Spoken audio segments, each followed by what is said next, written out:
Bonjour à toutes et à tous. Nous sommes réunis aujourd'hui pour analyser et comprendre comment l'évolution des réglementations européennes et nationales influe sur l'évolution des cheminées et sur le design et la créativité. Tout ça dans le contexte du nouveau règlement européen Ecodesign 2022 qui entre en vigueur le 1er janvier prochain et qui concerne directement les appareils de chauffage à bois. Nous avons réuni un plateau exceptionnel avec des experts externes et internes à Focus autour de 3 sujets centraux. Le premier sujet, comment Focus a fait évoluer la place de la cheminée dans nos intérieurs. Le deuxième sujet, éco-design, la réglementation va-t-elle faire évoluer les usages? Et enfin, le troisième sujet, pourquoi créativité et innovation sont les meilleurs atouts face au changement. Avant de démarrer, je vous informe que vous pouvez dès à présent chatter en live avec les experts Focus. Je me présente, je suis Hubert Vialat, journaliste économique, et j'ai le plaisir d'animer ces moments d'échange avec vous.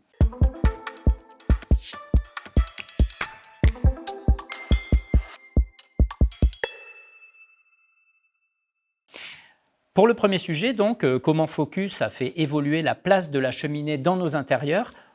Je présente les intervenantes et intervenants qui sont là pour en parler bien mieux que moi avec nous. Nathalie Soubiran, bonjour Nathalie, vous êtes journaliste, rédactrice en chef du magazine Art et Décoration que l'on ne présente plus et qui va fêter ses 125 ans en 2022. Exactement. Cécile Bardin, bonjour. Cécile, vous êtes architecte d'intérieur à côté d'Avignon et présidente de l'UNED, l'UNED qui est l'Union nationale des architectes d'intérieur et designers pour la région Méditerranée de Perpignan à la Corse. L'UNED, rappelons-le, qui est partenaire de Focus. Et Vincent Grégoire, bonjour, bonjour Vincent, vous êtes directeur de la prospective chez Nelly Rodi.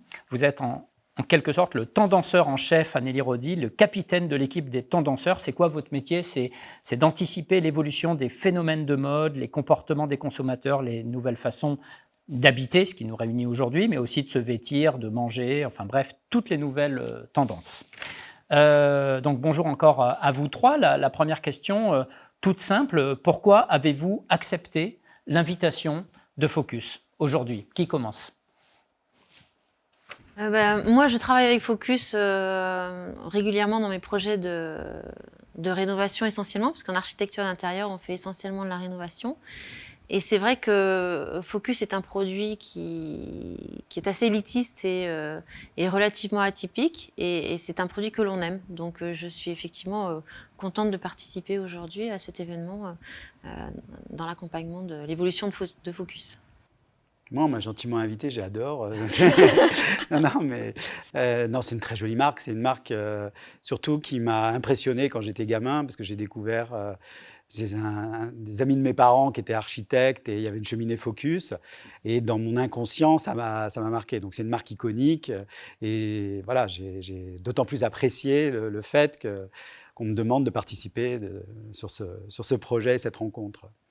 Nathalie, ouais. Pour ma part, j'ai photographié de nombreuses maisons avec des cheminées Focus et je trouvais que cette marque était très en phase avec la ligne éditoriale d'Art et Décoration, à savoir les savoir-faire made in France, que l'on défend dans ce magazine. Quelle image avez-vous de Focus? En quoi Focus se distingue, d'après vous, très concrètement, sur son marché? Cécile? Focus est un produit relativement atypique quand même. C'est vrai que déjà depuis des années, on avait l'habitude de voir des cheminées qui étaient adossées au mur. On est sur la cheminée, c'est l'âtre, c'est l'endroit où l'on se réunit. Et Focus est arrivé dans les années 60 avec un produit complètement innovant. Donc c'est vrai qu'effectivement... le gyrofocus. Le gyrofocus, voilà.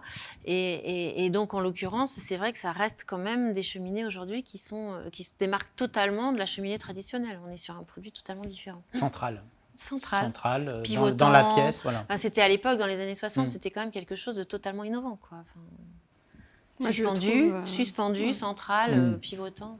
Je le trouve vraiment très intéressant dans les intérieurs parce qu'il est très marqué, il apporte vraiment quelque chose au niveau design. Et ce qui m'intéresse avec les foyers Focus, c'est que c'est tellement marqué que soit on adhère au design, soit vraiment on n'adhère pas et on n'aime pas ce design, mais ça laisse pas indifférent. C'est vraiment un produit qui ne laisse pas indifférent en déco. Et ça, je trouve ça vraiment intéressant.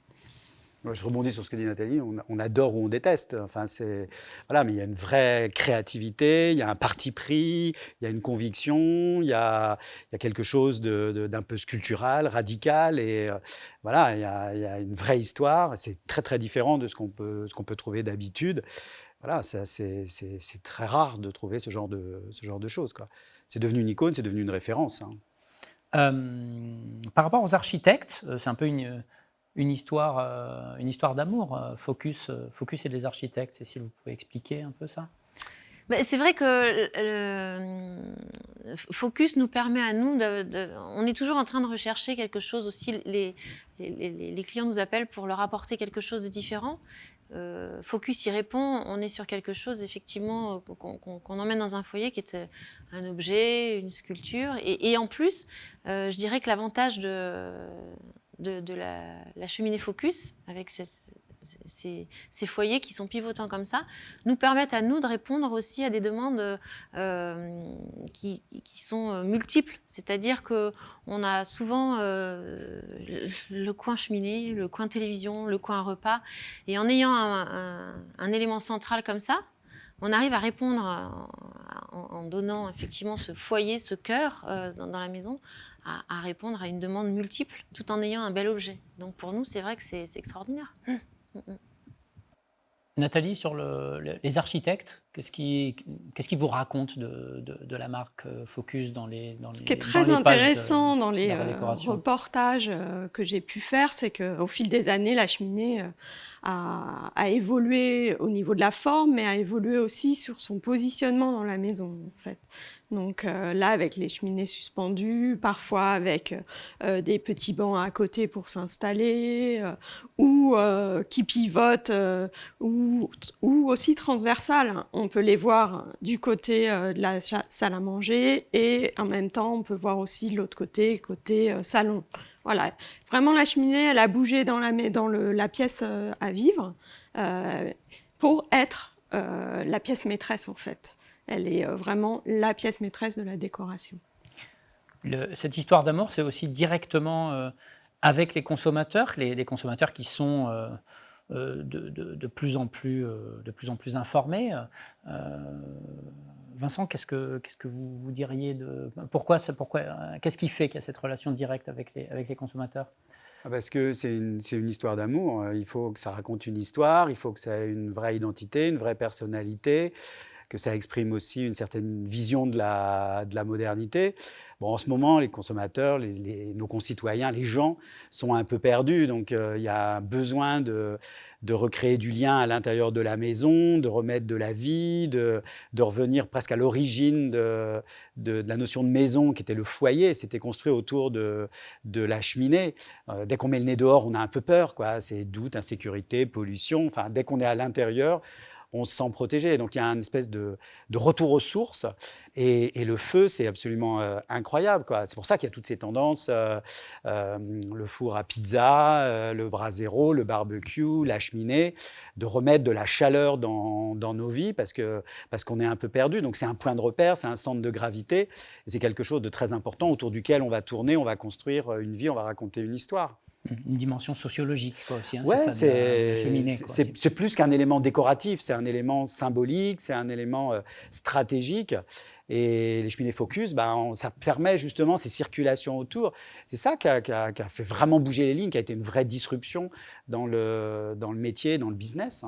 Moi, j'aimerais ajouter un point, en fait, c'est que au fil des reportages que j'ai pu faire où il y avait une cheminée Focus, à chaque fois, on me présentait la cheminée Focus. Quand j'arrivais avec le photographe, hop, les propriétaires m'amenaient, regardez, on a une cheminée Focus, elle est magnifique, c'est vraiment, il y a une vraie histoire d'amour avec les archives, mais il y avait une fierté aussi. Et puis vraiment, on nous l'allume, on nous montre comment ça fonctionne, et hop, et on insiste, on le verra bien dans le reportage, voilà.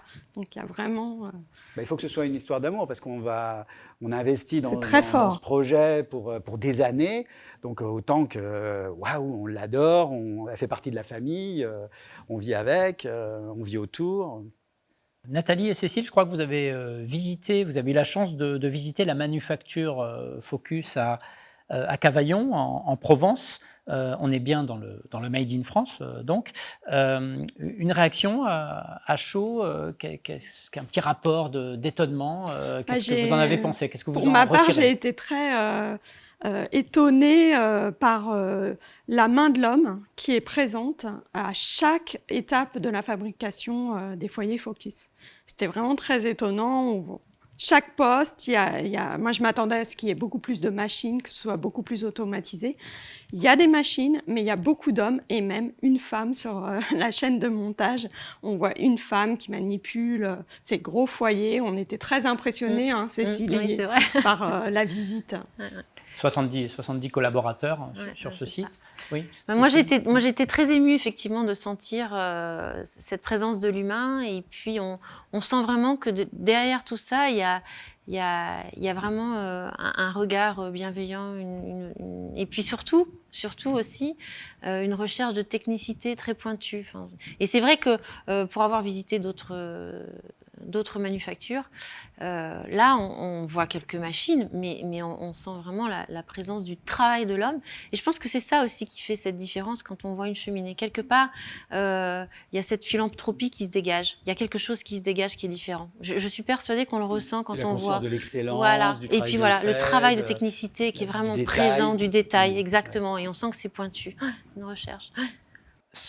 Oui, un mot sur ce souci un peu obsessionnel du détail, justement, vous le disiez, qui est propre à Focus. Il n'y a pas de soudure apparente, il y a un effacement des détails. C'est un peu la signature de la marque, ça. Oui, puis ils expliquaient que si vous voulez, ils ont besoin d'avoir une très grande précision, parce qu'en fait, sans cette précision qui est au millimètre près, clairement, les cheminées ne peuvent pas être montées. Donc il y a un risque d'erreur qui est vraiment minime. Et il faut vraiment avoir des personnes qui sont très aguerries pour pouvoir répondre à l'exigence de la marque. D'accord. Et c'est intéressant pour vous aussi, en tant qu'architecte d'intérieur, d'appréhender ces stades de fabrication d'un point de vue technique pour mieux les préconiser aussi, oui, dans les intérieurs. Tout à fait, parce qu'on vit mieux les produits, on sait mieux comme ils sont fabriqués, on sait à quoi ils répondent, et donc forcément on en parle mieux. Et puis je crois qu'on fait aussi partie pour le coup de l'histoire de l'objet, donc on y met un petit peu aussi de notre amour, et c'est comme ça qu'on arrive à mieux le valoriser, clairement. Puis les clients, ils veulent savoir d'où ça vient, qui l'a fait, pourquoi c'est fait, avec quoi c'est fait. Est-ce que c'est fait en France? Qu'on leur raconte aussi l'histoire, et ils sont très attachés justement à cette exigence de haute facture, quoi. C'est ça qui fait la différence. C'est ça aussi qui fait notre exception française. Hein. Oui. Partie Et puis ils aiment qu'on leur raconte des histoires aussi. Ouais, bien sûr. Ils ont besoin de l'histoire aujourd'hui. On n'achète pas un produit anonyme, on achète une expérience, exactement. une histoire. Donc en effet, il y a à la fois un savoir-faire très marqué sur le site, et puis des technologies de pointe que vous avez pu visiter, des découpes laser, des bancs d'essai. Enfin, c'est un mélange des deux un peu. C'est ça. Au fil des années, comment vous avez vu évoluer les cheminées Focus? Aujourd'hui, on est plus sur du design que sur du chauffage pur. Oui, c'est vrai que les demandes, enfin, ce que disait tout à l'heure Vincent, les demandes aujourd'hui sont plus des demandes. On a besoin de convivialité. Les maisons aujourd'hui répondent à des réglementations thermiques telles qu'on n'a plus besoin de chauffer comme on le faisait à l'époque, et que la cheminée va plus prendre une place pour une certaine convivialité. Et puis en plus, on a quand même des endroits qui deviennent très urbanisés. Donc il y a les cheminées comme la Gyrofocus avaient besoin d'avoir quand même des espaces assez vastes. Et là aujourd'hui, on peut se permettre d'avoir une cheminée Focus, avec la Slim Focus par exemple, dans des espaces beaucoup plus restreints, mais qui va quand même répondre, et qui va quand même garder la touche, et qui va quand même garder la patte, et qui va répondre effectivement à une clientèle urbaine, y compris compris dans des appartements. Tout à fait, voilà. Ouais. Et puis facilitateur aussi, parce qu'aujourd'hui, on a envie de se faciliter la vie. Donc là, il y a des modèles gaz qui sont sortis. Bon, le gaz, c'est assez génial. On arrive quand même à avoir une flamme de très belle qualité en appuyant sur un bouton, sans avoir effectivement toute l'intendance derrière d'amener du bois, la poussière que ça va amener et tout ça, quand on est dans des appartements ou des copropriétés. C'est pour ça qu'on commence même à en voir dans des lobbies lobbies d'hôtels, dans des bureaux même, pour créer justement une cheminée avec un petit endroit pour se réunir dans un nouveau espace de travail, des espaces de coworking. C'est très intéressant, quoi. Mais justement, la cheminée, elle devient aussi la tendance, elle est en compétition avec les écrans, avec la télévision. Donc, elle devient de plus en plus spectaculaire, de plus en plus un peu magique. Il faut lui amener un supplément d'âme, de regarder un feu qui crépite et tout ça. C'est waouh, ça doit procurer une expérience, enfin un truc assez étonnant. Donc, ça évolue aussi dans cette dimension-là. Nathalie, l'évolution Oui, l'évolution passe aussi par, enfin, je trouve que ça répond vraiment à une tendance en décoration qui est la personnalisation. C'est-à-dire, dernièrement, on se rend compte que les fabricants d'électroménagers, de décoration, de mobilier proposent aux clients de personnaliser leur achat, leur mobilier. Et je trouve que en visitant la manufacture, on a vu aussi les différentes finitions. Ce qui permet aussi d'ajuster ou de personnaliser son équipement. Moi, j'ai un très bel exemple. En fait, j'ai fait un reportage dans un loft à Paris. Il y avait la Metafocus, donc une cheminée gaz Focus, qui... Alors, ce loft avait la particularité en fait d'être très végétalisé, beaucoup de plantes, une ambiance très zen, des matériaux naturels, et cette cheminée magnifique encastrée qui reproduisait en surface le décor du bois. Et donc, c'était en bronze, un bronze un peu vert, magnifique. Vraiment, très, très belle réalisation. Donc là, qui répond quand même à la personnalisation des lieux. Et je trouve que c'est une vraie tendance aussi dans la cheminée. Avec des configurations d'installation très, très différentes. Oui. Donc, ce que je disais, c'est que elle est encastrée, suspendue, avec une petite banquette à côté. Peut-être tu as fait d'autres choses, Cécile. Tu l'as installée dans des voilà, une anecdote peut-être, Cécile, d'une installation chez un moi, client. j'avais effectivement... C'est vrai qu'on est toujours amené à avoir des contraintes architecturales quand on est dans des projets de rénovation. Et là, en l'occurrence, on voulait faire une cheminée centrale avec une triangulaire, c'est-à-dire qu'on avait un coin bar, un coin salon et un coin repas. C'était vraiment l'exigence du client de pouvoir voir sa cheminée tourner autour et d'évoluer dans la soirée, tout en étant autour de ce foyer central. Et en plus, on avait une autre contrainte, c'est qu'on avait derrière un pilier porteur, un pilier béton qui était quand même assez imposant. Donc on a pris le parti de se dire que ce pilier-là allait être un monolithe au milieu de la pièce, minéral. Et cette cheminée, on a donc fait venir un technicien de Focus parce qu'il nous accompagne aussi quand on a des vraies demandes spécifiques au niveau technique. Et donc, on a essayé de placer le foyer. Donc, on a calculé le dévoiement du conduit, la hauteur du conduit et puis la place de la cheminée par rapport à ce matériau. Parce qu'il faut savoir qu'on a quand même des distances à respecter, plus la petite banquette à mettre pour que les gens puissent venir s'asseoir et tourner autour de leur cheminée. Pour respecter les désirs du client. Voilà, tout à fait. Voilà, l'accompagner. En l'occurrence, c'était la Filio Focus. D'accord. Et donc Focus qui innove sans cesse. Il y a par exemple là le gyrofocus, y compris sur le gyrofocus, le gyrofocus blanc par exemple, donc du feu sur du blanc. Pour le moins, c'est très innovant. Qu'est-ce que vous en pensez? Vous aimeriez bien une gyrofocus blanche chez vous? Moi, j'adorerais. Ouais. Mon rêve, c'est d'avoir une maison à Ibiza, une vieille ferme très ancienne, un peu brute, et d'avoir une gyrofocus blanche depuis que j'ai découvert qu'elle existait en blanc. Voilà, d'avoir un choc des cultures entre le passé presque brut et puis le symbole de modernité, parce que c'est quand même un design futuriste, quoi. Voilà, rupturiste. Ça a vraiment cassé les codes. Mais tout en gardant son âme, quoi, tout en gardant son identité, sans transiger, sans faire de compromis. On rappelle que la gyrofocus a été élue plus bel objet du monde en 2009, plus bel objet, hein, pas plus belle cheminée, et que cette cheminée suspendue iconique, donc, qui a été créée en 1968, a aussi été exposée au Guggenheim. Donc, ce n'est pas le destin initial et banal pour une cheminée, on en sera d'accord. Peut-être, En quelques mots, qu'est-ce que Focus a changé sur le marché de la cheminée, d'après vous? Effectivement, ça rejoint exactement ce que vous venez de dire, c'est-à-dire qu'il a emmené un objet dans la maison plus qu'une cheminée. C'est-à-dire qu'on est sur un objet design, on est sur quelque chose que l'on aime, qui va avoir une autre valeur qu'une cheminée. Nathalie, je crois que vous avez une question pour Vincent. Oui, je profite de voir Vincent Voilà. aujourd'hui et je voudrais lui demander, je suis en train de préparer mes plannings 2022, donc avec des dossiers cheminées, et d'après toi, comment va évoluer la cheminée en 2022 et les années à venir? Il y a un gros retour de la cheminée, du foyer dont on parlait tout à l'heure, mais avec une vraie personnalité, une vraie créativité, quelque chose de presque sculptural, voilà, avant-garde, justement, parce que comme je disais tout à l'heure, en compétition avec les écrans, mais donc de comment créer une vraie histoire d'amour, hein, une vraie rencontre aussi, parce que c'est un produit qui est censé durer toute la vie et accompagner toute la vie.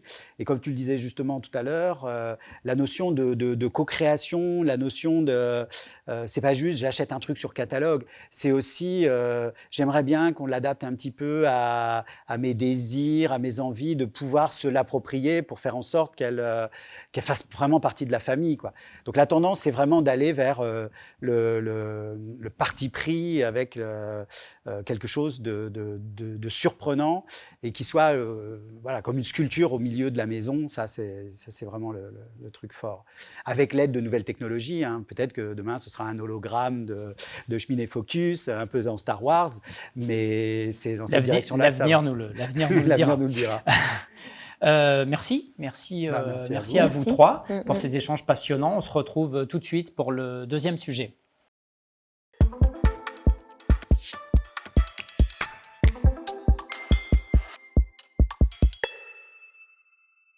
Place au deuxième sujet, Ecodesign 2022, la réglementation va-t-elle faire évoluer les usages? Après avoir parlé du design de la marque, nous allons aborder la partie normative, qui est dans l'actualité, donc avec la norme européenne Ecodesign, incluant la notion de respect de l'environnement sur les appareils de chauffage. Avec nous, pour en parler, Guillaume Malaise. Bonjour Guillaume. Bonjour. Vous êtes responsable commerce international de Focus. Fabio Cameroni. Bonjour Fabio, vous êtes responsable commerce pour l'Italie, chez Focus. L'Italie, pays du design, faut-il le rappeler. Et David Ibre. Bonjour David. Bonjour. Vous êtes architecte, fondateur et dirigeant du cabinet Ibre Architecture, basé à Bordeaux. Ibre Architecture, c'est 10 salariés. Vous êtes spécialisé dans la construction de villas haut de gamme, d'où votre présence aujourd'hui, et aussi dans les projets hôteliers. Vous travaillez avec Focus depuis une dizaine d'années, avec une accélération de cette collaboration depuis 5 ans environ. Messieurs, donc bonjour. Une première question pour vous, Guillaume. Question toute bête, Ecodesign, c'est quoi? Alors Ecodesign, c'est un règlement européen qui vise à éco-concevoir les produits de sorte qu'ils soient moins polluants durant principalement leur utilisation. Donc c'est un règlement qui s'applique à différentes catégories de produits. D'ores et déjà, par exemple, si vous achetez un appareil électroménager pour votre cuisine, il sera livré avec une étiquette énergétique qui est imposée par Ecodesign. Donc en ce qui concerne les poêles et cheminées, en général et Focus en particulier, ce règlement s'applique depuis 2019 pour les appareils de chauffage à gaz et il s'appliquera aux appareils de chauffage à bois à compter du 1er janvier 2022. Mais alors ça veut dire que l'iconique Gyrofocus avec foyer ouvert à bois ne sera plus commercialisé? Alors c'est une bonne question. Heureusement la réponse est non. Puisque le Gyrofocus tel qu'il existe actuellement, et tel qu'il existe depuis maintenant plus de 50 ans, en fait, n'est pas un appareil de chauffage. Il ne l'est pas au sens de la définition de la norme, et il ne l'est pas également dans l'usage que nos clients en font, puisqu'il s'agit en fait d'une sculpture, d'un objet décoratif à l'intérieur duquel on va faire du feu, mais qui n'est en aucun cas un appareil de chauffage, et donc qui aura un impact bien moindre en ce qui concerne la pollution atmosphérique. Donc, fort heureusement, ces modèles, ainsi que les autres foyers ouverts à bois de Focus, resteront. Il n'empêche que ces dernières années, nous avons beaucoup travaillé en R&D pour développer une version éco-design, donc appareil de chauffage, du Gyrofocus en premier lieu, qui va sortir très prochainement. En septembre, à la rentrée. Exactement, et qui donc satisfait aux critères de performance énergétique et d'émissions atmosphériques d'éco-design. Ce qui fait que nos clients auront le choix entre le foyer original, ouvert, décoratif, et le foyer fermé, s'ils souhaitent l'utiliser plutôt pour du chauffage. Alors, il n'y a pas que éco-design sur Terre, puisque évidemment, il y a d'autres réglementations sur les autres continents. Et on rappelle que Focus vend ces modèles dans 80 pays, je crois, donc avec des réglementations spécifiques aux États-Unis, au Canada, en Australie, etc. Donc la logique normative autour des appareils de chauffage est plurielle à travers la planète. Bien avant éco-design, donc Focus, c'est toujours adapté et c'est déjà adapté dans son histoire à la réglementation. Oui, exactement. Donc déjà, c'est intéressant de rappeler que le cadre d'éco-design, c'est l'Union européenne et qu'en dehors de l'Union européenne, on n'est pas impacté par éco-design. Cela dit, Focus en fait, commercialise ses créations depuis déjà de nombreuses années en Amérique du Nord, vous l'avez dit, en Australie, dans lesquelles il existe également des normes qui visent à limiter la pollution générées par les appareils de chauffage à bois, normes desquelles le Gyrofocus, par exemple, est exclu, parce que là-bas non plus, il n'est pas considéré comme un appareil de chauffage. Donc, même si les normes peuvent être différentes d'un continent à l'autre, il y a quand même une logique qui vise à ce que les appareils de chauffage, ceux qui vont le plus fonctionner, remplissent des critères environnementaux, et que les appareils qui sont à usage décoratif, eux, sont toujours acceptés. C'est déjà le cas donc en Amérique du Nord, en Australie, les modèles sont principalement vendus comme objets de design. Et oui, tout à fait. Hein, voilà. C'est bien de le rappeler quand même. Voilà, pour recadrer le débat. En effet, Guillaume, vous pouvez aussi nous expliquer la transversalité de la gamme Focus. Il y a plusieurs modèles qui répondent à différents usages, un peu comme finalement il y a des gammes de voitures avec les modèles essence, diesel, hybride, électrique, etc. Oui, on peut faire le parallèle. Je pense que c'est une bonne analogie, effectivement. Ce qu'on souhaite proposer à nos clients, c'est le design original de Focus, de Dominique Imbert, quelle que soit en fait la norme qui va s'appliquer à l'appareil ou à leur pays, et quel que soit l'usage, qu'il soit plutôt cheminée d'intérieur ou cheminée d'extérieur.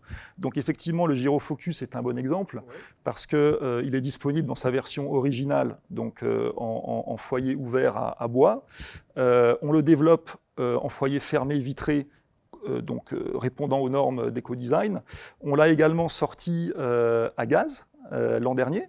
Donc c'est un foyer décoratif suspendu à gaz pivotant, ce qui est d'ailleurs une première mondiale brevetée. Et puis on l'a également en version outdoor, parce que de plus en plus, on retrouve effectivement des cheminées à l'extérieur des maisons. Donc avec un design, et puis c'est pas n'importe quel design, c'est le Gyrofocus, c'est un design vraiment qui appartient à l'histoire de l'architecture du XXe siècle. On arrive effectivement à répondre à différents usages et à apporter différentes solutions pour nos clients. Fabio, pour l'Italie, rappelons que l'Italie, c'est le plus gros marché de Focus. Les modèles Focus se sont déjà adaptés, ont anticipé là-bas, de l'autre côté des Alpes, la norme éco-design, puisque en Italie, il y a la norme 4 étoiles italienne Stelle depuis 2018, qui est plus stricte en fait qu'éco-design. On a un peu anticipé, si vous voulez, ce qui sera éco-design, avec cette norme italienne qui ne concerne pas toute l'Italie, mais concerne des régions du nord de l'Italie. Et du coup, on a déjà vécu ça un peu à l'avance. Mais effectivement, je ne suis pas du tout inquiet parce que, comme vient de le dire Guillaume, nous, avec nos modèles, notre gamme en général, mais l'exemple, c'est bien le Girofocus, on peut décliner sur différentes versions et pourtant, on est bien capable de répondre aux différentes exigences de notre clientèle. Les feux ouverts, les feux pour l'outdoor. Dans des villes où il y a plus de restrictions, il y a le gaz donc, qui ne pollue pas. Et là, bientôt, il y aura aussi un gyro vitré. Donc, déjà homologué 4 étoiles, qui est un peu plus loin que Ecodesign. Donc, on a pris même de la marge dans le cas où les normes vont devenir encore un peu plus restrictives. Donc, on est déjà bien placé à ce niveau-là. Ça arrive avec les normes européennes. Bah, c'est possible, mais ça ne m'inquiète pas du tout. Et vous avez de la marge. Voilà, et nous avons de la marge, En bien fait, sûr. tous les appareils aujourd'hui de chauffage à bois que l'on développe chez Focus, on vise le top, en fait. Donc, on vise Quattro Stelle. Parce qu'on sait que de toute façon, les critères d'éco-design ont des chances de se durcir avec le temps. Donc pour nous, c'est un bon benchmark en fait. Ouais. Qu'est-ce que les clients et les architectes italiens viennent chercher surtout chez vous, chez Focus? Chez Focus, la réponse est plutôt simple parce que c'est le design. C'est un produit design, un produit iconique, c'est une sculpture en général. Donc c'est facile de répondre. Et effectivement, nous, dans notre gamme, mis à part les Girofocus, que c'est un peu le symbole de Focus, c'est un modèle qui a plus de 50 ans, et avec cette nouvelle version, ça va durer, à mon avis, encore beaucoup dans les années prochaines. C'est vraiment ça, c'est un objet de design qui est recherché. Les clients sont décidés, hein. Enfin, il y a une maturation du projet, puis après, quand ils viennent vous voir, c'est le taux de transformation est très élevé finalement. Oui, il est élevé parce que c'est vraiment... c'est le projet pas le projet d'une vie peut-être, mais c'est un projet très important. C'est un projet très important, oui. C'est quelque chose qu'il faut déjà imaginer dans la maison. Donc, quand quelqu'un va bâtir une maison, c'est pas qu'il le fait comme ça. Il y a un architecte, nous avons un architecte avec nous ici, et du coup, il y a un projet qui démarre bien un peu à l'avance. Et moi, je peux dire que pas mal de fois, le modèle, la cheminée Focus est vraiment l'élément central du projet même ou de la maison. Parce que c'est... Bon, je ne veux pas dire qu'ils vont bâtir la maison autour du foyer, mais presque. Mais presque. David, vous confirmez la prise en compte dès la conception de la cheminée? Oui, tout à fait. On travaille sur ce principe-là. C'est-à-dire que nous, au bureau, à l'agence, on dessine la maison, on dessine la cheminée au moment où on dessine la maison. C'est-à-dire qu'elle fait partie intégrante du projet. Elle nous aide à structurer l'espace et à créer un espace de vie qu'on veut avoir au bout du compte. C'est un peu l'âme de la cheminée. C'est dès le départ. Quoi. Ouais. Voilà. On choisit pas la cheminée une fois que la maison est lancée. Quoi. Et pourquoi il faut l'intégrer à ce moment-là, dès la conception? Est-ce que vous pouvez expliquer un peu plus avant ça? On l'intègre dès le départ parce qu'on a besoin de structurer l'espace, comme j'ai dit, et puis on a envie d'avoir un objet d'art en plus d'une cheminée. Nos clients ont des maisons qui sont contemporaines, modernes, avec des systèmes de chauffage qui sont souvent domotisés. Donc on n'a plus besoin de se chauffer avec une cheminée, mais on a besoin de cet objet.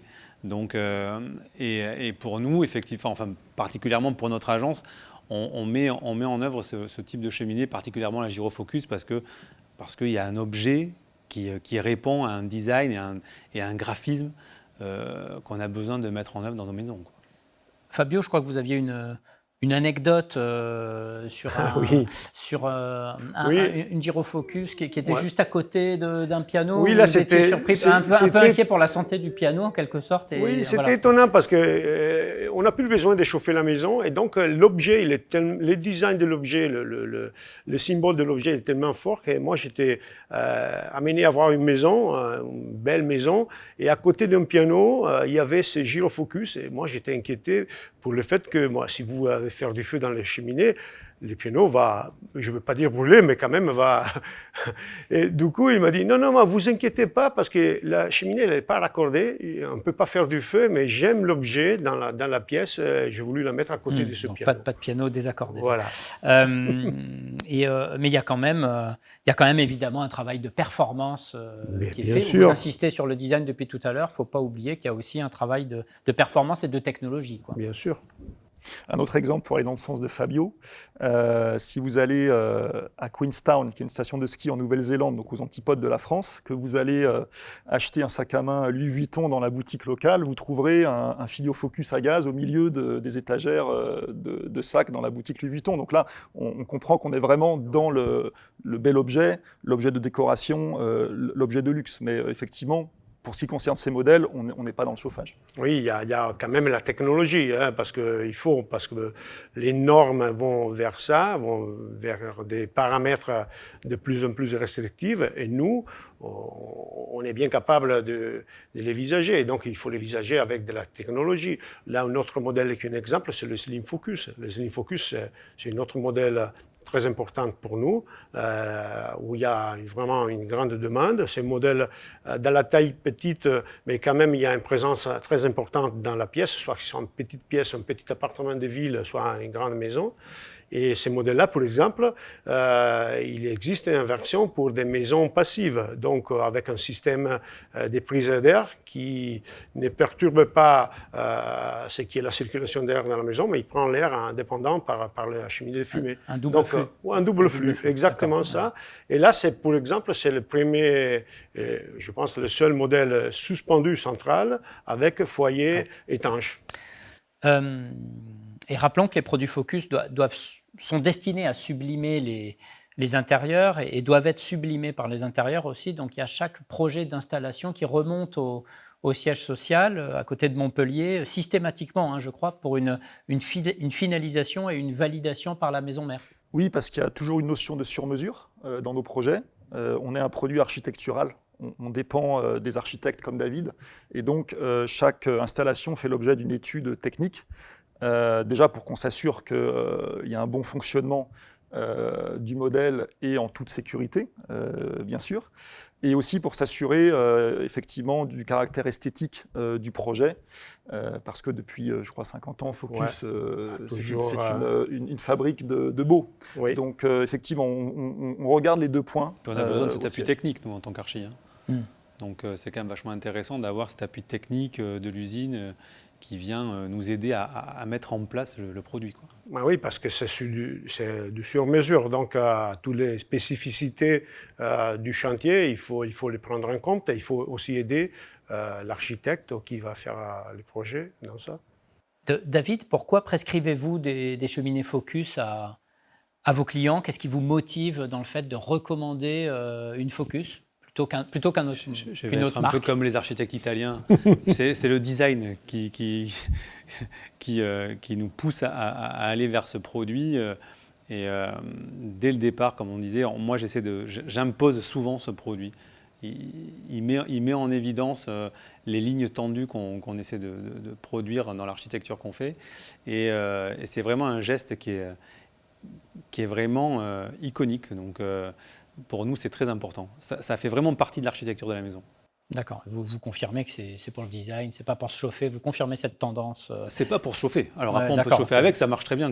D'ailleurs, ça marche très bien, ça chauffe très bien. C'est une cheminée D'accord. qui fonctionne Oui, bien, oui. mais qui fonctionne bien, qui démarre vite. Enfin, c'est assez D'accord. étonnant comme produit. Après, dans nos maisons, on n'a pas besoin de ça pour se chauffer. C'est vraiment un produit de confort, de convivialité. On le met même dehors à la place d'un brasero, choses comme ça. Donc c'est vraiment. Il y a moins de. C'est vrai qu'avec les normes RT 2012, RE 2020 qui arrivent en France, en tout cas, bon, Là, ça va être plus compliqué, effectivement. il y a moins besoin le besoin de se chauffer. Les maisons sont tellement bien isolées que le besoin de chauffage n'est plus du tout le même, en fait. C'est ça. Ça change la donne. Ça change la donne. Ça Alors, change la donne. je ne savais pas que je l'ai appris en venant ici que la Gyrofocus vitrée arrivait sur le marché et au gaz. Donc, ça va aussi nous permettre de mettre en place l'objet avec les nouvelles spécificités et ces contraintes qui arrivent sur le marché pour nous 1er janvier 2022, je crois. Oui. Quelques mots sur le niveau d'exigence de Focus. C'est vraiment la pureté des lignes. Enfin, comment vous voyez cette exigence? Elle est un peu jusqu'au boutiste, quoi, presque, non? C'est ce que vous me disiez. la qualité du matériau, la qualité de fabrication et la qualité de mise en œuvre. On parlait tout à l'heure des rapports qu'on a avec chaque fois qu'on fait un projet, le projet part à l'usine, etc. pour des détails techniques. Mais on joue aussi beaucoup avec les équipes sur place. Nous, dans le Sud-Ouest, on a une entreprise qui pose ces cheminées. Et ce sont des cheminées qui arrivent à la fin du projet, dans des maisons qui sont très haut de gamme, avec des produits où on ne peut rien toucher, il faut faire bien attention. Et effectivement, ils arrivent avec des gants blancs, ils posent cet objet d'art là où on l'a dessiné au départ. Et c'est quand même la touche finale de notre projet, quoi. Donc c'est quand même vachement intéressant. Les gants blancs, il y a cette anecdote, il y a une raison particulière? Oui, la raison, c'est l'exigence de nos clients, bien sûr, qui ne toléreraient pas que la cheminée soit un petit peu abîmée lors de son installation, mais c'est aussi du fait de notre peinture, parce qu'on utilise en fait une peinture noire sur mesure qui est très mate, qui donne un aspect velours au produit et qui est différente, quoi, qui se différencie des produits concurrents. Donc c'est une peinture qui est un petit peu plus fragile avant les premières flambées, Oui. et donc que l'on protège effectivement à l'installation avec C'est pour ça le qu'il vaut port mieux le mettre à la fin, hein. de gants blancs. Oui, Ouais. oui. Donc Je après, confirme. ça stabilise, après, c'est facile à utiliser, hein, mais c'est juste pour la pose qu'il faut prendre cette précaution. Et donc, on arrive avec ces gants blancs pour que tout soit bien.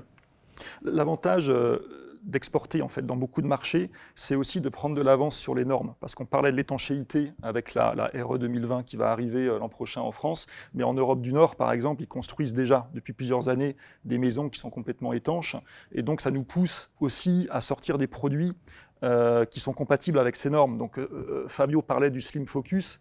Effectivement, le Slim Focus aujourd'hui, même si le Giro Focus reste le modèle le plus exporté dans le monde, le Slim Focus, c'est le numéro 1 des ventes en Europe. Oui. Voilà. Et moi, je me rappelle aussi que quand on a commencé à concevoir le Slim Focus, donc je parle il y a quelques ans, on avait déjà Ecodesign dans la tête. Donc on travaille bien à l'avance. On peut dire donc que les normes modifient les usages, en quelque sorte, Guillaume? Oui, parce que les maisons deviennent tellement isolées que effectivement, ça nous oblige à réduire les puissances générées par les appareils de chauffage, et aussi ça fait sortir les cheminées de l'intérieur et ça les amène aussi vers l'extérieur. Donc c'est pour ça que le marché outdoor pour nous est un marché important dans lequel aussi on développe des nouveaux produits. On parlait du gaz tout à l'heure. Aux États-Unis par exemple, c'est très important, les cheminées à gaz, c'est 65% du marché. Donc c'est important pour nous également de décliner nos créations à gaz. Donc c'est vrai que je dirais que grâce à toutes ces normes, on arrive à sortir une gamme qui est très transversale et qui permet aux clients d'acquérir une cheminée Focus. Il y a vraiment un regard global pour nous, hein, oui. Parce qu'on est vraiment envisagé à tous les pays du monde presque, et donc on a un regard global. Donc vous en avez déjà pas mal parlé, mais pour conclure là-dessus et faire la transition avec le troisième sujet, les normes induisent aussi évidemment des innovations. Vous n'avez pas besoin de normes pour innover, j'allais dire, mais ça vous booste pour innover aussi. Oui, voilà, Focus, c'est une maison de création. Donc ce qu'on aime chez Focus, c'est créer en toute liberté, mais pour pouvoir appliquer ces créations, quel que soit le pays, quelle que soit la norme, effectivement, ça nous oblige à avoir des investissements très importants en R&D pour que la création puisse prendre en compte tous les aspects techniques. Et donc, justement, ça fera l'objet du thème suivant, mais on travaille vraiment main dans la main entre la création et la R&D. Oui, ça, c'est capital. Je crois que c'est pour ça que les architectes aiment ce produit. Ouais. Parce que on est des créateurs, donc on s'adresse à des gens qui créent aussi de l'art pour nous, quoi. Donc c'est quand même vachement intéressant. C'est un beau mot de la fin, moi je trouve. Merci David. Merci beaucoup. Donc merci messieurs. On va passer ensuite à la partie 3 consacrée à la créativité et l'innovation des atouts face au changement. Merci messieurs pour ces échanges. Merci à vous. Merci à vous. Merci.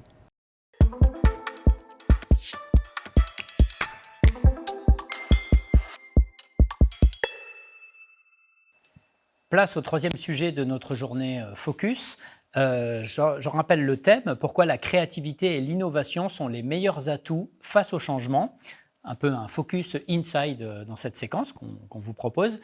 Pour en parler, Christophe Ployer. Bonjour Christophe, Bonjour. vous êtes responsable du design chez Focus. Et Mathieu Gritti. Bonjour Mathieu. Bonjour. Vous êtes directeur de la manufacture Focus, directeur industriel et R&D. Alors messieurs, pour vous localiser géographiquement, Mathieu, vous êtes basé à Cavaillon en Provence, à la manufacture. Focus donc. Et Christophe, vous êtes au siège de l'entreprise qui est situé au nord de Montpellier. Donc ces deux sites situés dans le sud de la France qui travaillent en étroite collaboration évidemment, notamment sur le design et l'innovation. Je vous propose, si vous le voulez bien, messieurs, de zoomer sur 3 modèles qui ont chacun leur spécificité, leur histoire, et qui racontent bien cette créativité et cette innovation. On peut commencer par le Gyrofocus vitré, qui a une actualité puisqu'il sort en septembre, commercialement parlant. Qui de vous deux veut commencer sur le Gyrofocus vitré ? Si tu veux commencer par rapport à... Oui, alors c'est vrai pour la partie, on va dire, esthétique, design, puisque ça commence évidemment de là, en étroite collaboration avec Dominique Imbert, puisque c'est son produit, évidemment, et on a fait beaucoup, c'est un long processus, où on a fait pas mal de maquettage, de tests, qui souvent dégradaient l'enveloppe extérieure.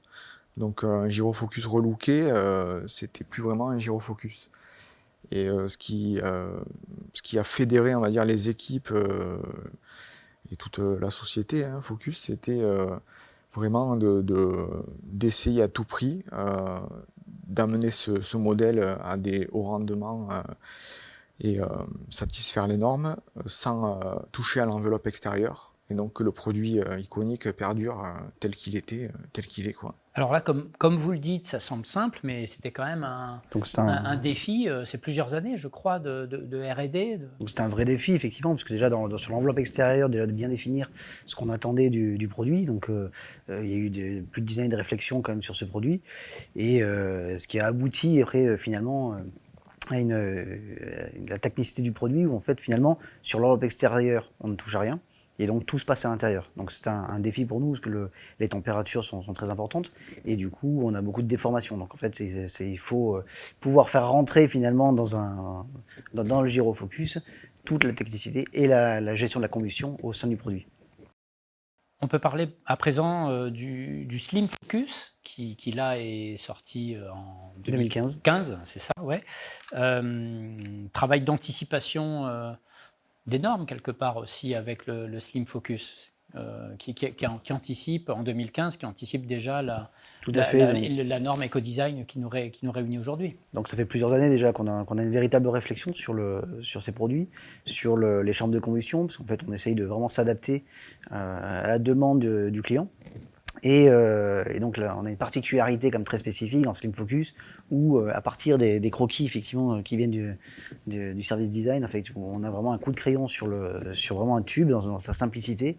Là, il faut tout faire. Il faut vraiment qu'on y intègre à l'intérieur une chambre de combustion étroite et tout en hauteur. Et donc du coup, effectivement, il faut arriver à gérer la flamme, à la travailler pour qu'on puisse vraiment remplir la chambre de combustion. Ce qui est complètement différent d'un Gyrofocus qui est beaucoup plus large, on va dire, sur sa forme. Et du coup, ce ne sont pas les mêmes approches. Et à chaque fois, on réinvente les chambres de combustion en fonction des produits qui nous sont apportés.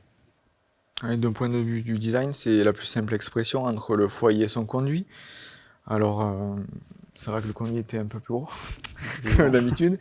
Mais c'est vrai que je pense que coup de crayon de Dominique Imbert, mais je pense que déjà dans sa tête, il y avait déjà un peu tout ça, dans le sens où le design et on va dire les services de développement travaillent ensemble. Il y a une veille aussi de la part de plein de services par rapport aux normes qui arriveraient dans 5 à 10 ans. Il y a un bon ressenti de façon globale de ce qui va arriver et finalement notre tâche c'est d'être en avance sur ce qui va arriver. Et donc le Slim Focus, c'est 2015.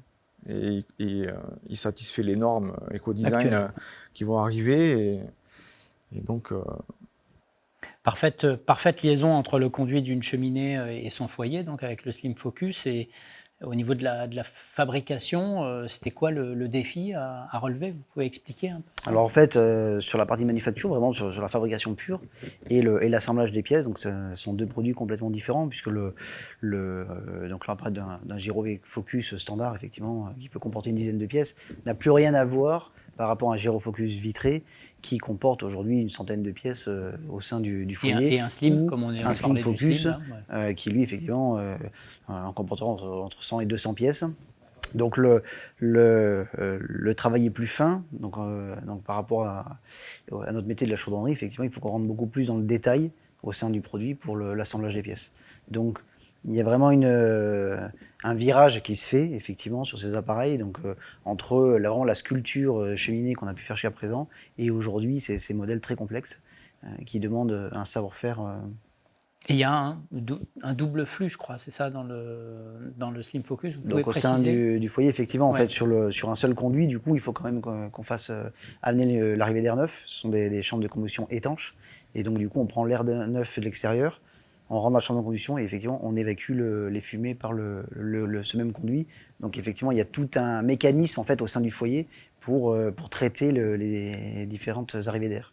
C'est compliqué à mettre en place, ça, parce que dit comme ça semble simple, mais j'imagine c'est beaucoup de R&D. Alors, il y a de nombreuses heures de R&D qui Ouais. sont effectivement passées sur ces sujets, mais ce ne sont pas des choses qui s'apprennent, effectivement, en dehors de l'entreprise. C'est vraiment c'est un savoir-faire qu'on a chez Focus. On accompagne nos collaborateurs pour les guider, effectivement, dans cette approche et ces conceptions qu'on développe au sein de nos appareils. Donc, oui, il y a quelques heures qui sont passées, effectivement. D'accord. Et je dirais que tout ne marche pas à chaque fois comme on imagine, puisque ce qui a été imaginé en R&D, ensuite les foyers sont mis sur des bancs de test en fonctionnement pendant de nombreuses semaines. Et ce qui a été imaginé, donc il faut imaginer que tout ça se dilate, vu qu'il y a de la chaleur. Donc c'est un métier, il faut être parfois extrêmement pragmatique.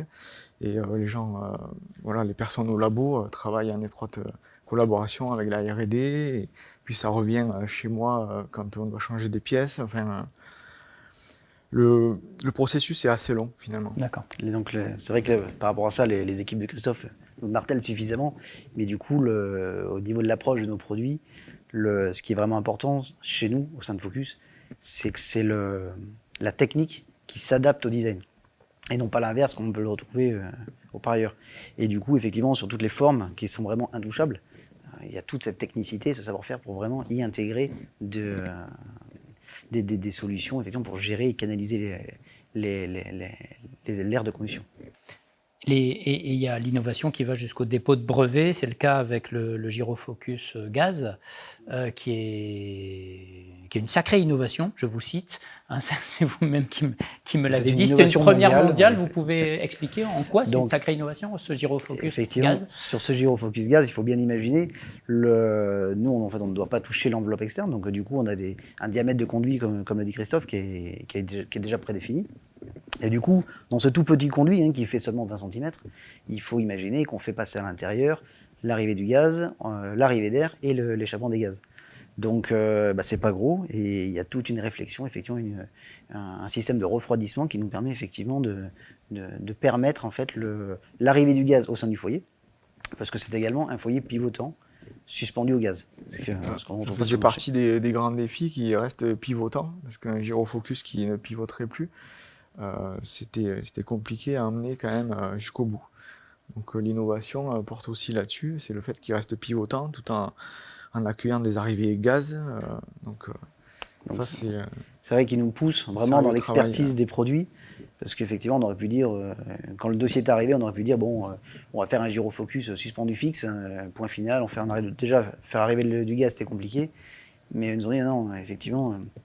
On ne l'appellera pas Giro Focus s'il ne tourne pas, donc quoi qu'il arrive, vous le ferez tourner. Et du coup, il a fallu s'adapter effectivement à toutes ces contraintes.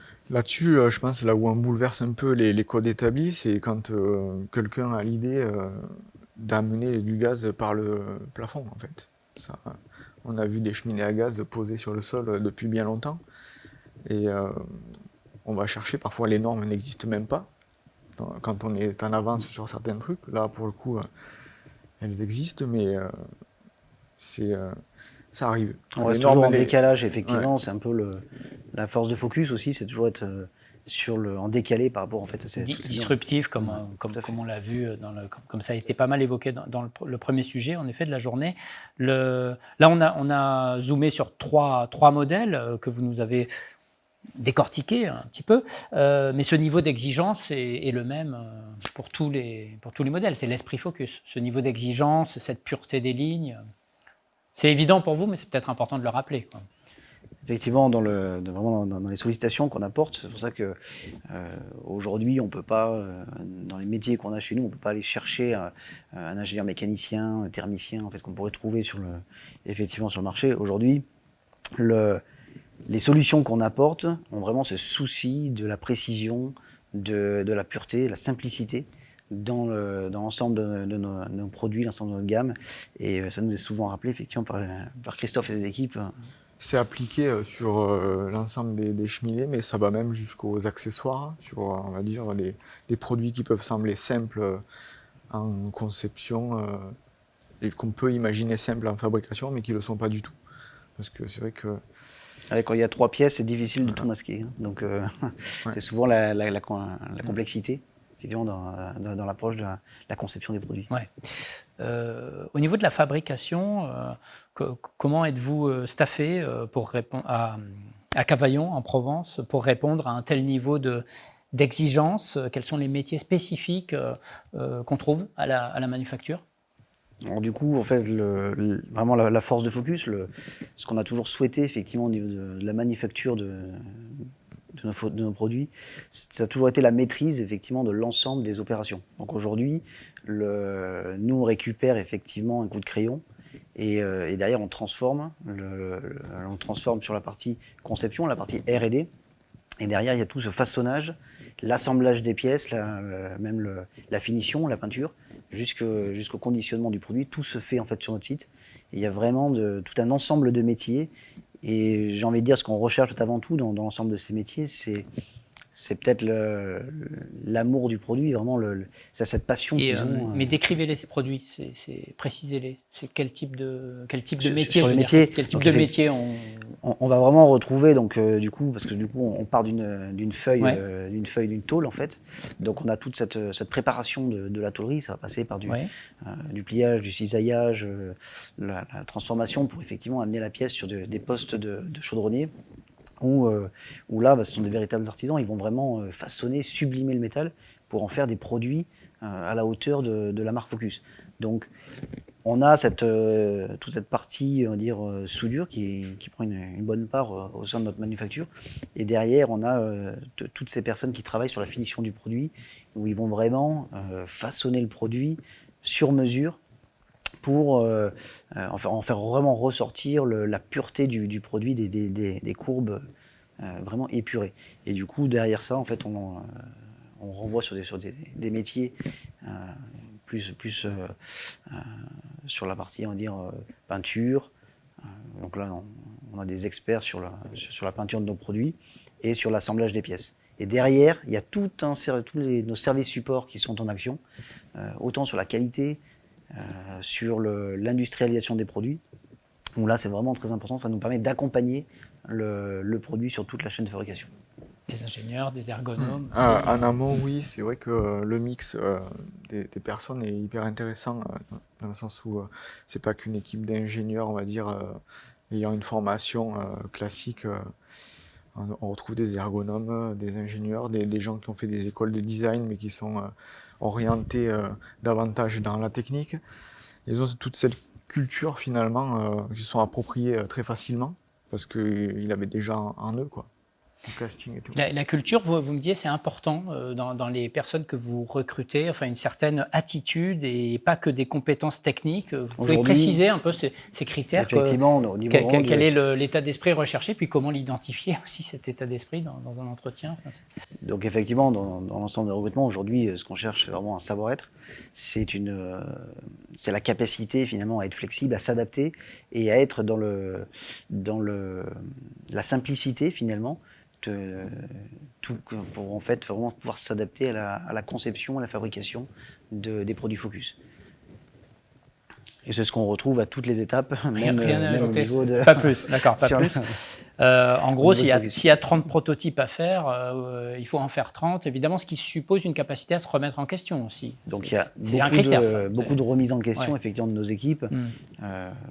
Aujourd'hui, on ne va pas se cantonner finalement à un budget financier. Aujourd'hui, ce qu'on recherche, c'est sortir un produit Ouais. qui répondra à la qualité exigée par le design. Et Enfin, je pense qu'il faut, ouais, voilà, il faut aussi des gens endurants et accepter que la première idée n'est pas la bonne, parce que il y a vraiment souvent des changements de programme liés à ce que je vous disais tout à l'heure, c'est que tout fonctionne pas comme on imagine dans ces phases de développement. Et c'est vraiment cette capacité d'agilité qui est importante et qui est vraiment recherchée lors de nos entretiens. vous avez fait le choix du Made in France, donc pourquoi? Donc c'est une vraie philosophie de l'entreprise. On a toujours souhaité promouvoir l'emploi local également. C'est une usine, c'est l'usine de la manufacture de Cavaillon qui a fait confiance effectivement, enfin, qui a démarré toute cette aventure. Et aujourd'hui, on recherche vraiment à pérenniser, on va dire, ces emplois. Donc ce Made in France, pour nous, est très important, mais de toute façon, on nous demande un tel niveau d'agilité qu'on n'a pas d'autres alternatives finalement que de faire appel à toute cette équipe, à tout ce savoir-faire, ce savoir-être qu'on retrouve au sein de notre entreprise. Oui, et puis ça correspond avec une idée du design aussi, hein. Je pense que les grandes marques auxquelles je pense qui peuvent être comparables à la nôtre font pas cette économie-là non plus. Nous, en amont, dans le design, dans notre façon de dessiner, on sait que les coûts sont importants de fabrication. La fabrication française, c'est prestigieux, c'est un savoir-faire qui correspond à une façon de dessiner aussi, qui doit être essentielle.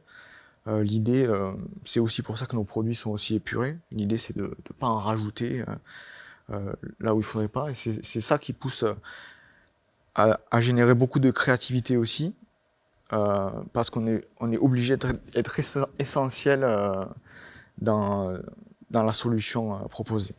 Pour compléter ce que dit Christophe, c'est vrai qu'on nous demande un tel niveau de qualité, effectivement, qu'on doit être très vigilant sur la finition des produits. Donc ça nous demande effectivement à être en permanent sur une vigilance permanente.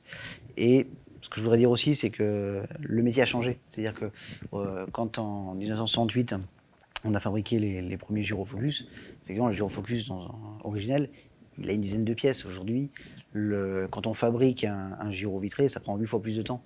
Et du coup, ça prend 8 fois plus de temps. Ouais. Et du coup, ça nous demande une nouvelle adaptation dans notre système de production. Et c'est pas ça, on ne pourra pas le retrouver dans une manufacture qui n'appartiendrait pas à Focus. D'accord. Ça commence à la conception. De s'équiper d'un outil industriel adapté en fait au produit Focus, parce que au final, on fabrique que du sur-mesure.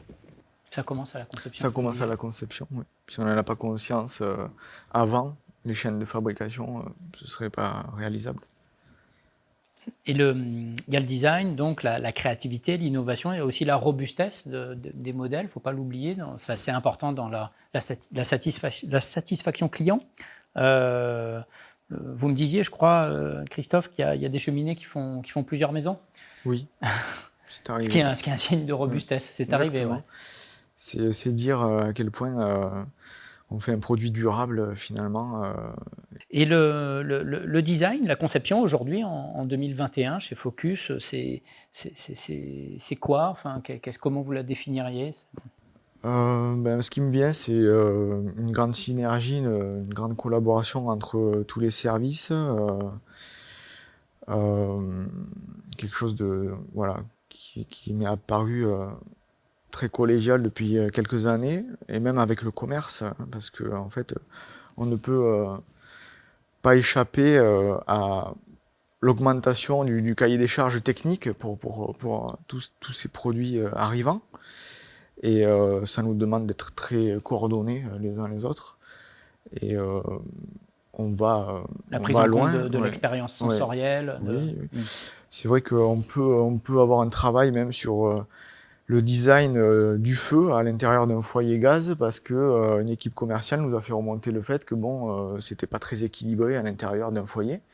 Et là, on va prendre la chose très au sérieux. Et finalement, on va être 3-4 autour de la cheminée Ouais. et à demander à l'avis jusqu'à mon service en design numérique si ça convient au moment des photos. Et, enfin, je pense que l'avis de tout le monde est important. Il y a des frontières qui sont moins étroites, qui sont moins, enfin, des frontières moins marquées qu'avant entre design et industrie. C'est ça, en fait.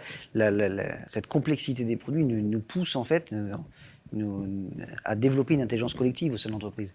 Et du coup, c'est cette fusion des services, tout ce travail collaboratif qui est mis en place pour nous permettre de concevoir en France et de fabriquer en France. Donc C'est générateur de créativité, ça ne fait qu'augmenter, je pense.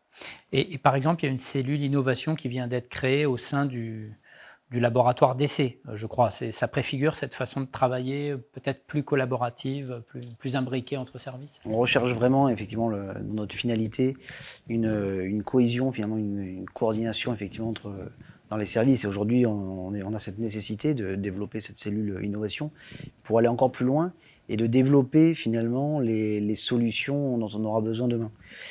Beaucoup plus que ce qu'on fait aujourd'hui, d'être toujours, effectivement, dans cette recherche d'innovation. Et ce qu'on pourrait dire, effectivement, c'est que l'innovation chez Focus se retrouve à tous les services. Et c'est ce travail collaboratif qui fait qu'on n'a pas de barrière finalement au sein de l'entreprise. Pour finir, messieurs, quel regard croisé vous portez sur vos travaux respectifs, Christophe pour Mathieu et vice-versa, en quelques mots? En fait, au sein de Focus et de la manufacture, on ne pourrait pas finalement continuer à fabriquer la façon dont on développe les produits Focus si on n'était pas en étroite collaboration avec toutes les équipes, notamment les équipes du design, parce que vraiment ça apporte finalement une sensibilisation aux opérateurs, aux techniciens, aux ingénieurs, et ça nous permet d'avoir une approche différente et de comprendre finalement la philosophie du produit dans toute sa simplicité. Et puis moi, ce que j'aime vraiment, c'est que parfois les initiatives ou les idées sont justement à l'initiative de une ou deux personnes, et puis ça devient parfois des projets d'entreprise. Donc c'est vraiment, c'est pour compléter ce que dit Mathieu, dans le sens où c'est toujours très bien accueilli, malgré les quelques kilomètres qui nous séparent. Et rappelons aussi que Focus est indépendant. Capitalistiquement, c'est donc les bénéfices sont, je crois, entièrement réinjectés dans la R&D. C'est pas neutre, ça aussi. Oui, donc ça, c'est une vraie volonté, effectivement, de l'entreprise. C'est qu'effectivement, les bénéfices qui sont obtenus avec tous les efforts de l'ensemble des collaborateurs est réinjecté dans les hommes, dans la R&D, dans les services les services de création. Et c'est vraiment une vraie valeur au niveau de l'entreprise. Notre objectif, c'est vraiment de remettre aussi l'homme vraiment au cœur de l'entreprise. C'est une belle conclusion. Merci. Merci. Merci beaucoup, messieurs.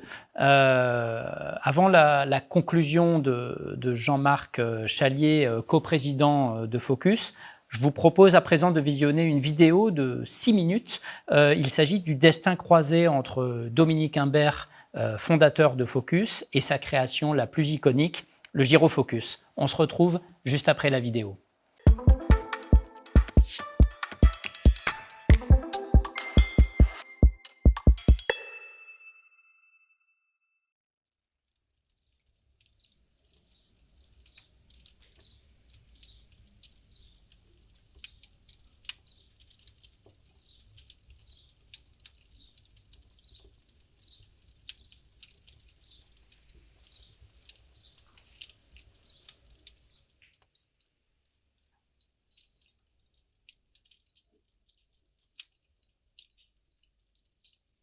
Je crois que ce qui est bien, c'est d'être marin, chasseur, aviateur, créateur de formes, tout ce qu'on veut, mais il ne faut pas s'enfermer dans une image d'un designer qui passe son temps devant des tables à dessiner, ce que je ne suis pas, puisque je n'ai fait aucune étude pour apprendre à dessiner.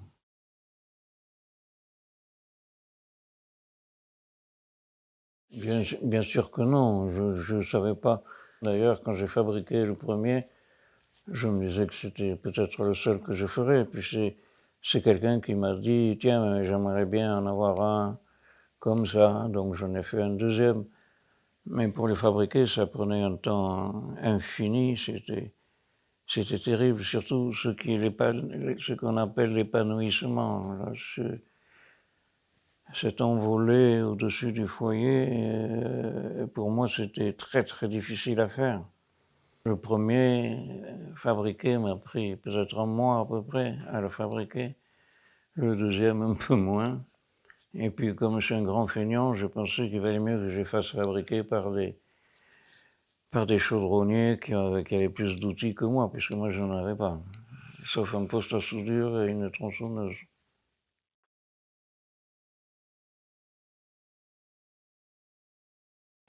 Très petit, c'est vrai, j'étais fasciné par le feu.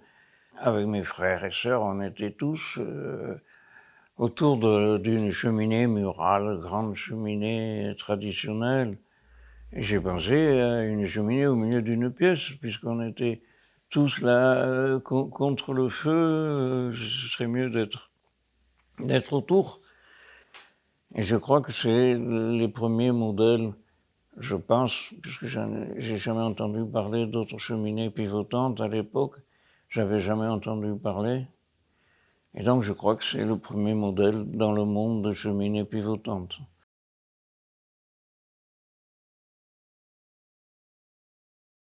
Oh, ça c'est rigolo, parce que je l'ai présenté dans un minuscule stand à Paris, dans un salon, et je voyais les gens qui passaient, qui faisaient des remarques. Oh, regarde le crocodile, oh, regarde le mérou, ah, ça c'est une cheminée, waf, waf, waf.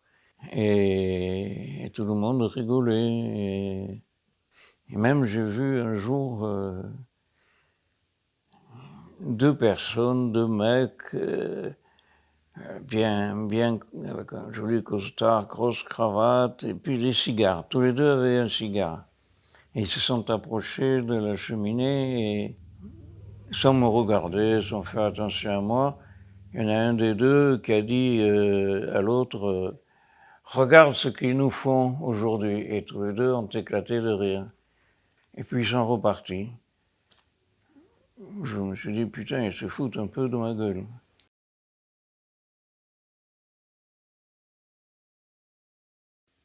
Le Giraud était plus représenté comme une icône internationale que les autres, mais les autres, au niveau commercial, au niveau de l'attrait, au niveau de l'intérêt, je les renie pas du tout. Pour moi, ils sont tous au même niveau, le Giraud comme les autres.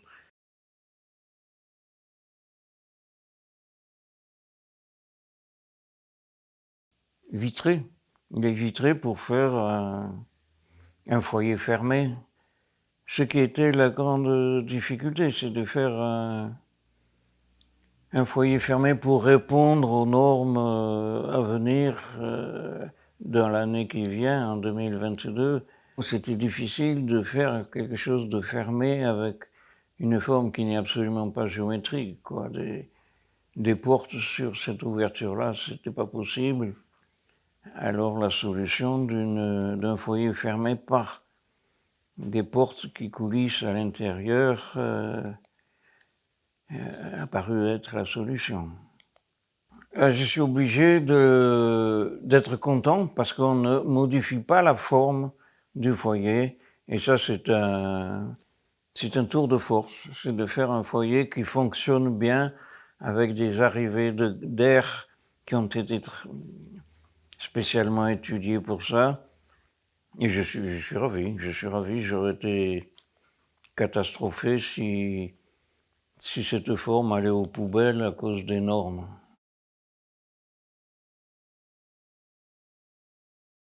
Eh ben, c'est comme moi, regardez. C'est comme quand j'avais 40 ans. Non, 28 ans quand je l'ai créé. C'est comme moi, je suis resté le même, impeccable. Pas une ride.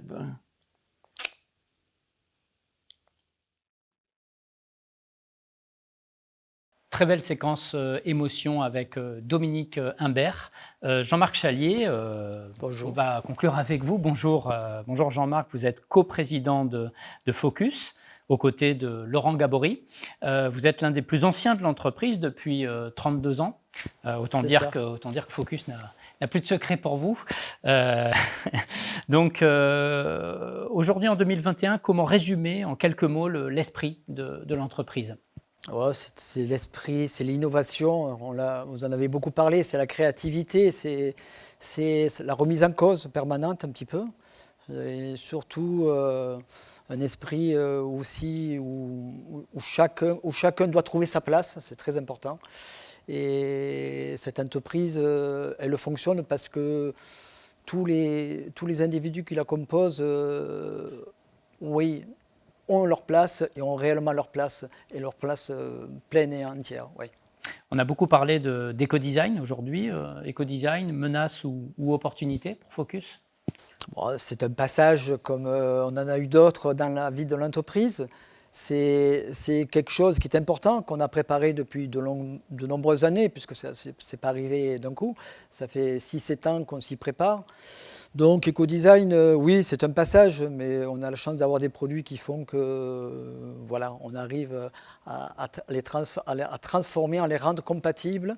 Et puis, demain, il y aura sûrement d'autres normes. On est dans un mouvement avec les normes environnementales, un mouvement qui fait qu'il y aura forcément d'autres contraintes dans les années à venir.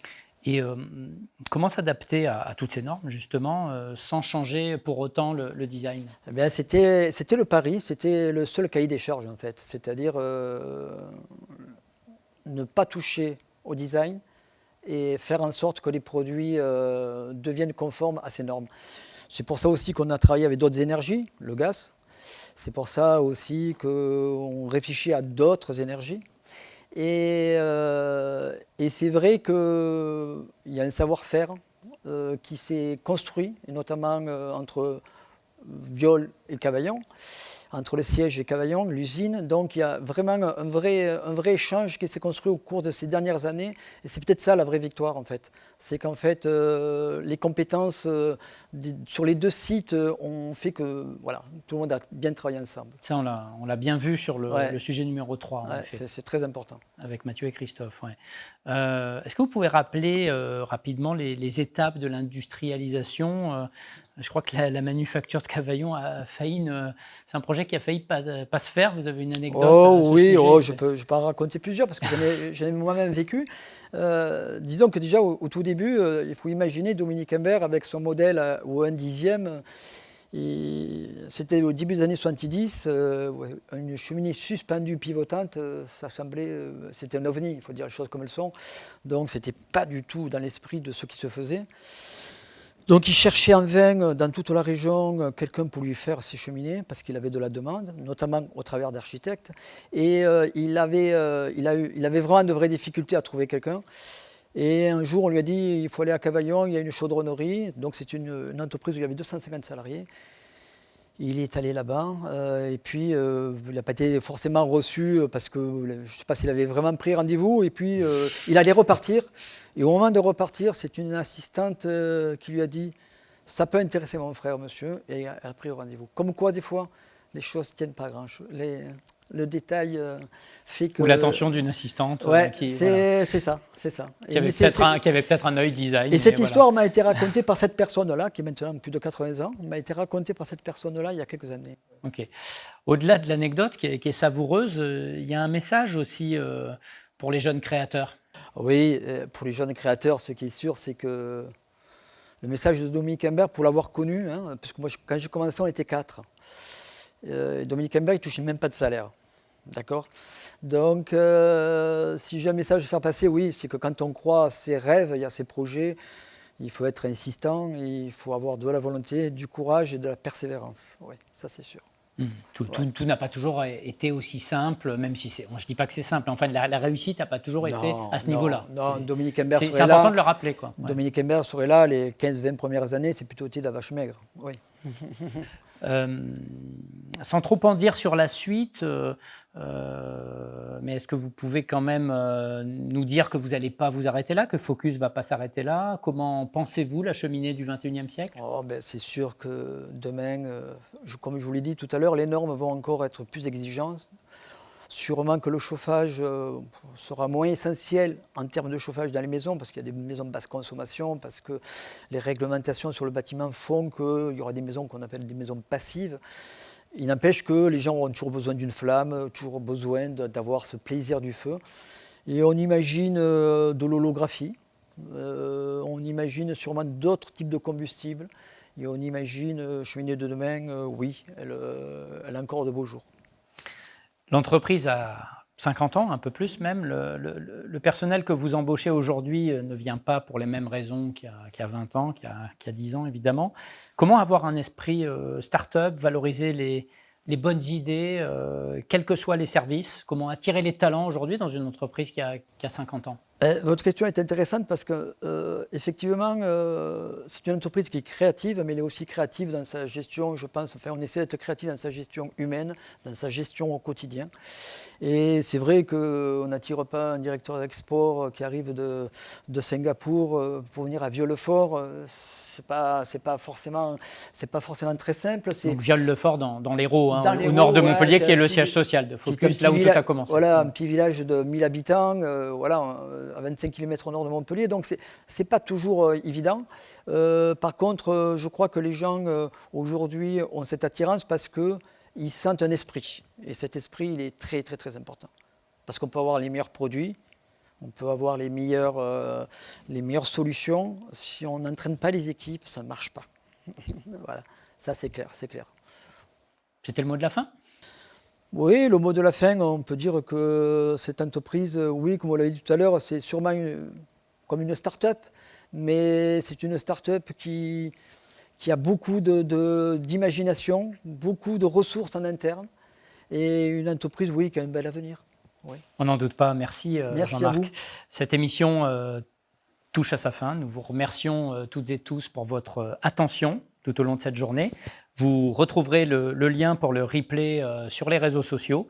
Très bonne journée à toutes et à tous. Merci.